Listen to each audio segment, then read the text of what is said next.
graça e a paz do nosso Senhor Jesus Cristo esteja com os amados irmãos mais uma vez, tanto da minha denominação como das outras denominações também.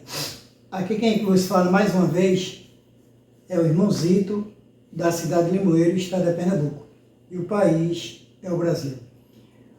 Hoje são 10 de junho de 2023 e vocês que ainda não se inscreveram no canal e se desejar se inscrever, vá até abaixo aí do lado direito, aperte o dedinho no sininho e se inscreva no canal, no YouTube, que toda a palavra que eu levar, ou estudo bíblico, ou alguns louvores, vocês vão receber através do YouTube ou do WhatsApp.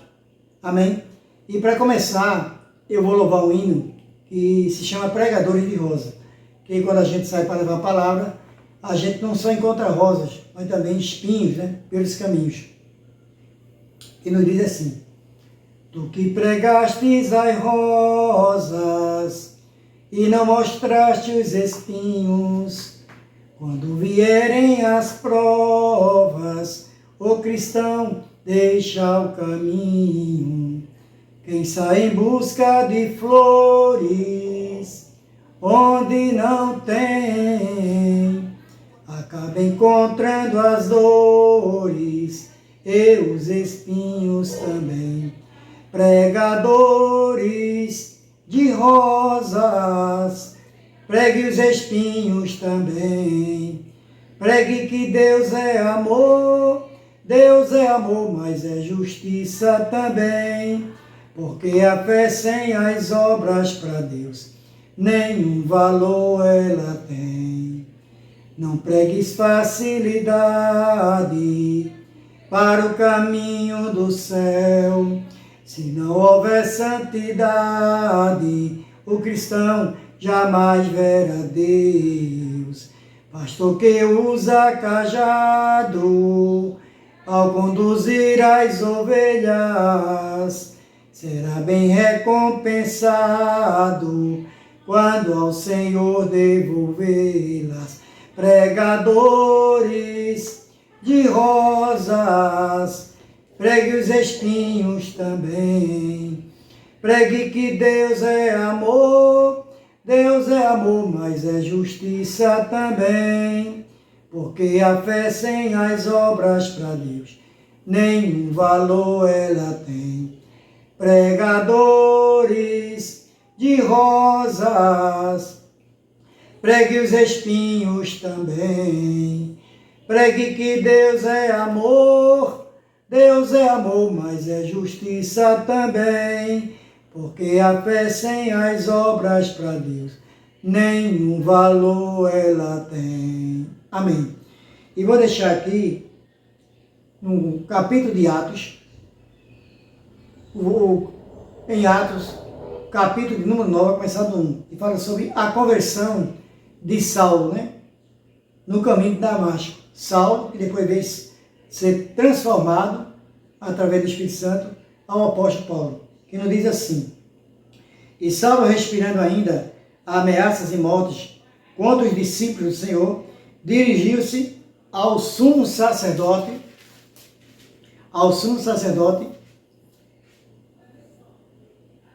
e pediu-lhe cartas para Damasco, para as sinagogas, a fim de que encontrasse alguns daquela seita,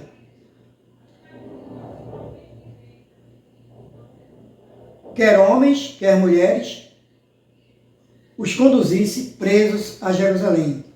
E indo no caminho, aconteceu que, chegando perto de Damasco, subitamente cercou um resplendor de luz do céu, e caindo em terra, ouviu uma voz que lhe dizia: Saulo, Saulo, por que me persegues? E ele disse: quem és, Senhor? E disse o Senhor: eu sou Jesus, a quem tu persegues. Duro é para ti recalcitrar contra os aguilhões. E ele, tremendo e atônito, disse: Senhor, o que queres que faça? E disse o Senhor: levanta-te e entra na cidade, e lá terá dito o que convém fazer. E os varões que iam com ele pararam espantados, ouvindo a voz, mas não vendo ninguém. E Saulo levantou-se da terra e, abrindo os olhos, não via a ninguém. E, guiando-o pela mão, o conduziram a Damasco. E esteve 3 dias sem ver, e nem comeu, e nem bebeu. E havia em Damasco certo discípulo chamado Ananias. E disse o Senhor, em visão, Ananias? E ele respondeu, eis-me aqui, Senhor. Levanta-te e vai à rua chamada à direita, e pergunta em casa de Judas, por um homem de Tarso, chamado Saulo. Eis que ele está, pois ele está orando. E, numa visão, ele viu que entrava um homem chamado Ananias e punha sobre ele a mão, para que tornasse a ver. E respondeu-lhe Ananias, muitos ouviam acerca deste homem, quanto mais tem feito aos teus santos em Jerusalém. E aqui tem poder dos principais, dos sacerdotes, para prender a todos os que invocam o teu nome.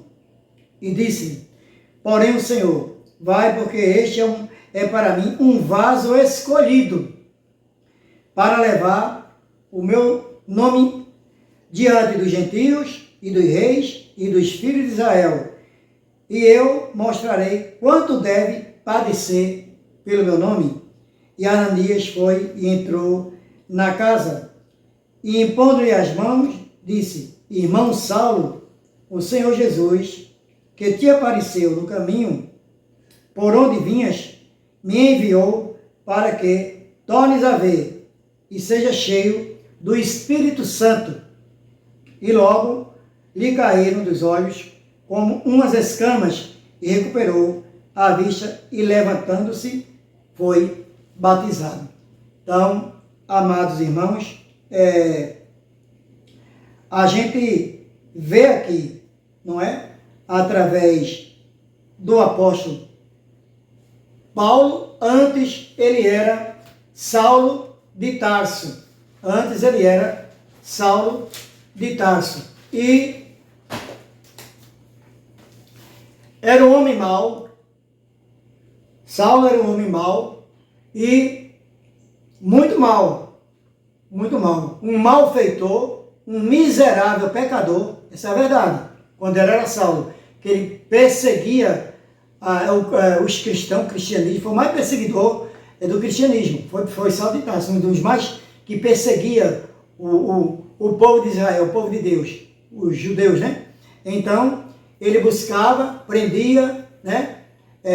Ali as pessoas nas arenas apostavam, né? Quem ia morrer primeiro, se era o mais forte ou o mais magro, fazia de aposta, jogava as crianças, as mulheres, os homens lá, os leões famintos dentro de um lugar onde ficavam lá os leões, e apostava também quem o leão ia comer e devorar primeiro, até o último pedaço de osso ou de carne do povo de Deus. Mas esse homem foi um miserável pecador, foi.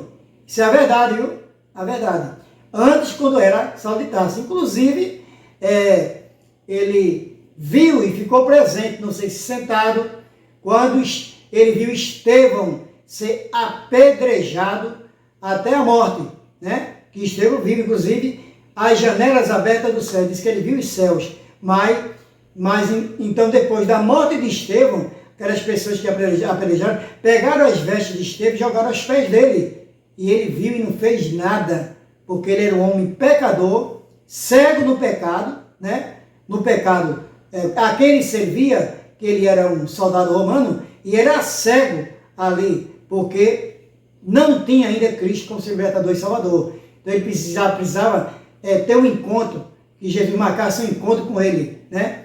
Para que ele deixasse aquela vida pecaminosa. Mas ele era um grande pecador, um miserável pecador. E ele viu essa morte de Estevão. E eu imagino, após ele ser transformado no apóstolo Paulo, quanto isso não doía na mente dele, né? Nos miolos dele. Porque após ele ser virar apóstolo, quando Ananias entrou lá, diz a palavra aqui onde eu li, que ele já não comia e nem bebia, estava em jejum já há 3 dias. E quando Ananias chegou lá, ele estava de joelhos orando. E diz assim, o apóstolo Paulo foi o maior evangelista, o maior missionário, o maior teólogo e o maior implantador de igrejas de toda a terra, ou de toda a história do cristianismo. Plantou igrejas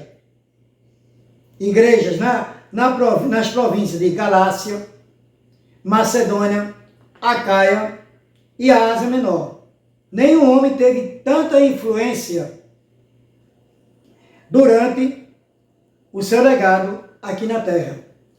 E levantou a bandeira do cristianismo e foi um arauto ao levar a palavra de Deus. Quer dizer, um arauto. Arauto era aquela pessoa, quando um rei escolhia, que ele editava uma carta e ele colocava o selo na carta. E o arauto é quem levava a palavra do rei diante do povo. Por isso que ele era um pregador do evangelho, como se fosse um arauto. Deu para os irmãos entender.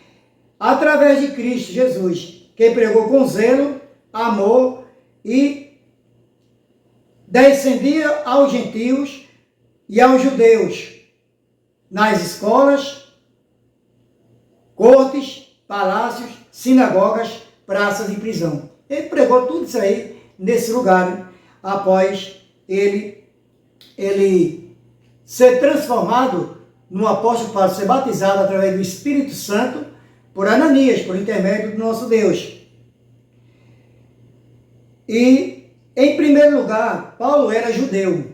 Ele era judeu, por nascimento. Durante a sua defesa em Jerusalém, após falar sobre sua prisão, teve a oportunidade de falar à multidão, dizendo: eu sou judeu, nasci em Tarso, da Sicília. Está escrito em Atos, capítulo 22, versículo 3, que nos diz assim: quanto a mim, sou varão judeu, e nascido em Tarso, da Sicília, nesta cidade, criada aos pés de Gamaliel. Quem foi Gamaliel? Gamaliel foi instruído conforme a verdade da lei dos nossos pais, zelosos para com Deus, mas com todos vós hoje sois. Então, está escrito aqui em Atos, apóstolo, capítulo 22, versículo 3, ele disse também que era judeu, foi formado aos pés de Gamaliel. Gamaliel, sabemos que era um mestre daquela época, era como se fosse um doutorado, era como se fosse um mentor de uma faculdade, quem comanda uma faculdade ou uma universidade, onde as pessoas estão cursando os cursos de 3º grau para se aprimorar mais, e é o último grau quando a pessoa está estudando para direito ou para ser medicina, né? Em qualquer grau, sendo o 3º grau. E ele estudou aos pés de Gamaliel. Não era todo mundo não que estudou, não. E ele estudou aos pés de Gamaliel, não só ele, porque era o doutorado da lei, era o homem que mais entendia das coisas. E seus pais eram judeus. Por isso, o seu sangue que corria nas suas veias eram também do patriarca Abraão. Então, todo o sangue dele que corria na veia também vinha do patriarca Abraão, que é o pai da fé, da nossa fé, né? Abraão, sabemos disso. Por outro lado, fui circuncidado ao 8º dia da linhagem de Israel, da tribo de Benjamim, hebreu de hebreus. Está escrito em Filipenses, capítulo 3, versículo 4 e 5, que nos diz assim, versículo 4. Ainda que também podia confiar na carne, se algum outro cuida que pode confiar na carne, ainda mais eu.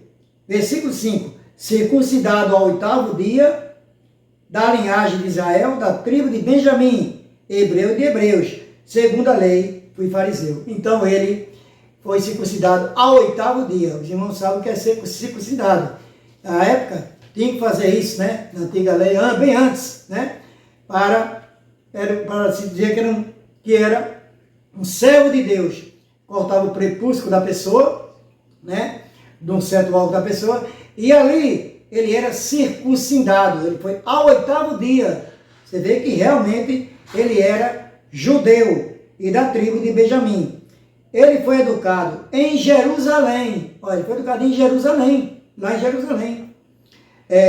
Aos pés de Gamaliel, perante grande multidão em Jerusalém. Então, muitas pessoas viram ele aprendendo todas as coisas que Gamaliel ensinava a ele. Conforme a tradição dos seus pais, era extremamente zeloso. Está escrito em Gálatas, capítulo 1, e o versículo 14, que nos diz assim: a minha nação excedia em judaísmo a muitos da minha idade, sendo extremamente zeloso das tradições dos meus pais. Como eu estava lendo aqui no livro de Gálatas, capítulo 1, versículo 14. Então, ele era uma pessoa zelosa como os pais dele, mas antes ele não era assim. Ele era Saulo de Tarso. Aqui já estava se comportando como o apóstolo Paulo. E quando Paulo pregou na capital intelectual do mundo, chamada Atenas, né? De Péricles, de Sócrates, de Platão, de Aristóteles, não é? Não hesitou em citar alguns poetas, como esse aí. Está escrito em Atos, capítulo 17, e o versículo 18, que nos diz assim: e alguns filósofos epicureus e estoicos condiziam a ele. Diziam: que quer dizer este paroleiro? E outros, parece que é pregador de deuses com D pequeno. Não é o nosso Deus, o Deus maior. Aqui está dizendo que é deuses com Deus pequeno. Os irmãos sabem muito bem o que significa isso. Deuses estranhos, que lhes anunciava Jesus Cristo e a ressurreição. Mas para os outros ele estava anunciando, não era o Deus verdadeiro e não era Jesus Cristo, filho de Deus. Mas para os outros ainda pensavam que ele estava anunciando outros deuses pequenos, né? Deuses. E os irmãos entendem muito bem o que eu estou falando. Era um poliglota. Porque ele é um poliglota. Ele conhecia vários idiomas, estudou vários idiomas. Tanto é que quando Jesus falou com ele no caminho de Damasco, que ele veio ter a cegueira depois do clarão, Jesus falou com ele na língua chamada aramaico. E ele veio entender. E ninguém ouviu nada, só ele. Mas ele entendia e entendeu o que Jesus estava falando com ele. Porque falava em vários idiomas, ele, né? E também, Paulo era um cidadão romano também. Romano. Mesmo sendo filho de judeus, era cidadão romano. Conforme lá no livro de Atos, capítulo 22, e o versículo 27, que nos diz assim: e vindo o tribuno, disse-lhe: dize-me, és tu romano? Fez uma pergunta a ele. E ele disse: sim. E no versículo 28 diz assim: e respondeu o tribuno: eu, com grande soma de dinheiro, alcancei este direito de cidadão. Paulo disse: mas eu sou de nascença. Então o outro, ele concedeu ser cidadão de Roma, porque ele pagou, né? Por isso, para ser cidadão de Roma. E Paulo disse que não precisava pagar, porque ele era de nascimento também lá, de Roma também. Você vê, o moço comprou um título, né? Esse senhor aqui comprou um título para ser também romano, né? Ter outra nacionalidade, ter dupla diplomacia, como o apóstolo Paulo tinha. E um perseguidor implacável. Ele foi um perseguidor do cristianismo e do povo de Deus. Está escrito em Gálatas, capítulo 1, e o versículo 13, que nos diz assim: porque já ouviste qual foi antigamente a minha conduta no judaísmo, como eu, de sobremaneira, perseguia a igreja de Deus e a assolava. Você vê que ele mesmo reconheceu que era um perseguidor da igreja de Deus, do povo de Deus, dos judeus, os israelitas. E, inclusive, os discípulos de Jerusalém o viram como perseguidor, mas não já como sofredor, né? Os discípulos todos o temiam, não acreditavam também que ele fosse discípulo. Está escrito em Atos, capítulo 9, versículo 26, que diz assim: e quando Saulo chegou a Jerusalém, procurava juntar-se aos discípulos, não crendo que ele fosse discípulo. Quando Estevão foi apedrejado, como eu já disse, né? Ele, em Jerusalém, e se derramava em sangue, Paulo viu e consentiu a sua morte, como eu disse antes, e aguardava as vestes daqueles que o apedrejavam. E está escrito em Atos, capítulo 20, o versículo também 20, que diz assim: como nada que é útil seja, deixei de vos anunciar e ensinar publicamente e pelas coisas. Então é isso, né? O apóstolo Paulo, você vê, amados irmãos, que ele foi um perseguidor do povo de Deus, não é? Mas ele pediu carta ao sacerdote, porque ele servia lá ao imperador, né? Mas também servia também esse sumo sacerdote, e ele pediu cartas para ir buscar o povo de Deus lá em Damasco, e no caminho de Damasco ele teve um encontro com Jesus. Ele era um perseguidor do povo de Deus e de Jesus. E quando diz aqui em Atos dos Apóstolos que quando Jesus chegou a ele disse, Jesus disse a ele: Saulo, Saulo, por que me persegues? E ele disse: quem és, Senhor? Jesus disse: eu sou Jesus, a quem me persegue. Porque Jesus disse: eu sou Jesus, a quem me persegue. Porque todo aquele que perseguir um servo de Deus e de Jesus, também está perseguindo a Cristo e ao Pai nosso que está lá no alto do céu, que é o nosso Deus Todo-Poderoso, o Pai de Cristo Jesus. Então veja só, um homem mau, de uma conduta má, não é? E fazia tudo de ruim no mundo. Era a mesma coisa de uma pessoa, você não sabe, de um assassino, de um criminoso, não é? De ver outro matar uma pessoa e presenciar e não fazer nada. Tudo isso ele tinha, buscava o povo, ele mesmo acho que batia nas pessoas, mandava bater, que ele era um soldado, ele cumpria aquilo que o mundo estava oferecendo ali a ele. Ele servia a outras pessoas, mas não a Deus e a Jesus. E era convicto que ele fazia isso. Ele era cego antigamente, na maneira de falar, como o povo está cego até hoje, né? Muitas pessoas estão cegas. Estão vendo aí que o mundo está dando suas últimas voltas e não estão querendo o Mestre, não estão querendo Jesus. Na verdade, eles querem muitas bênçãos, as pessoas querem muitas bênçãos, tanto os servos de Deus, como também aqueles que não são servos ainda.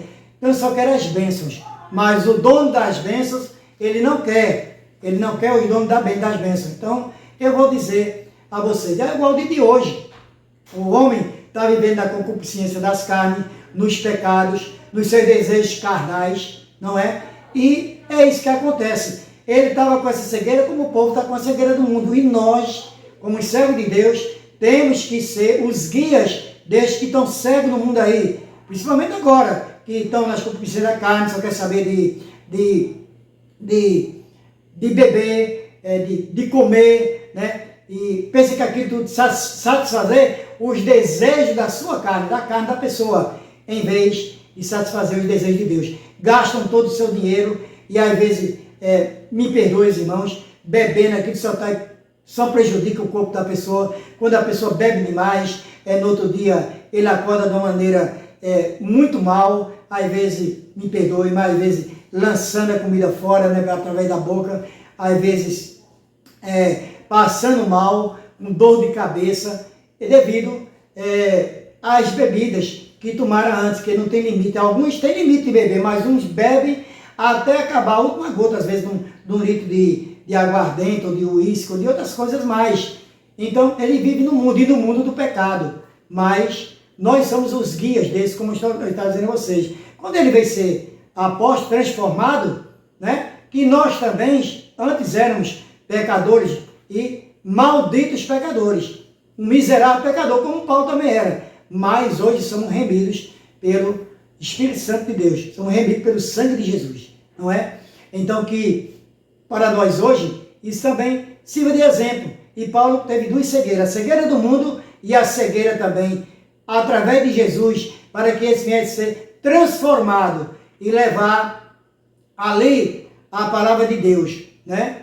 A palavra de Deus. E ele foi de perseguidor a ser perseguido. Paulo sofreu tanto que ele levou 5 surras de açoite de chicote, uma era de misericórdia, e esses chicotes tinham um osso em cada ponta de cada tira daquela dali, e quando dava uma lapada na pessoa, saíam as lascas de carne. 5 surras, menos uma chicotada que era de misericórdia, levava 39 em cada surra. Foi açoitado 3 vezes com vara, jogado no pináculo de ponta cabeça. Ele sofreu por naufrágios, por muitas vezes em frio, também sofreu perseguição do povo de Roma, onde ele pertencia lá aos romanos também, né? Porque lá, ele mesmo disse que foi lá da Sicília, né? E também sofreu também pelo seu povo, com os judeus que não acreditavam nele, perseguiu ele. Então ele foi perseguido pelos judeus, indo também muitas vezes em naufrágio, em frio, em fome e em nudez, como está escrito na palavra aqui também, não em Atos, no outro livro. Mas sabemos que nós aqui também passamos por isso. Por isso que nós, a esses que ainda estão na cegueira do mundo, tem bilhões de pessoas aí, né? E Deus deixou na palavra que todo aquele que quiser se arrepender dos pecados, tem um jeito. Do mesmo jeito que o pecado entrou através de um homem aqui na terra, veio também, Deus mandou seu Filho em forma de homem, para que esses pecados fossem abolidos através de Cristo Jesus na cruz do Calvário, quando ele foi crucificado. E ali acabou tudo isso. Ele pagou o preço pelos nossos pecados, né? E nós devemos entender o que Jesus quer da nossa vida, não é? E nós devemos render a Ele graças e louvor para o nosso Deus, mas tudo por intermédio de Cristo Jesus, como está escrito lá em 1 Timóteo, capítulo 2, versículo 5, que diz assim: há um só Deus e um só mediador entre Deus e os homens, Jesus Cristo o homem, como foi Moisés, mediador do povo, ao tirar aquele povo lá do meio de Faraó, da servidão do Egito, que depois ele passou praticamente o cajado lá no Monte Horebe para os únicos 2 que saíram de Israel, que foi Caleb e Josué. Passou o cajado para Josué levar o povo até a terra prometida. Mas até ali foi também outro grande processo até chegar na terra de Canaã. Deus dá as coisas a gente, a cada um de nós, mas nós temos que agir.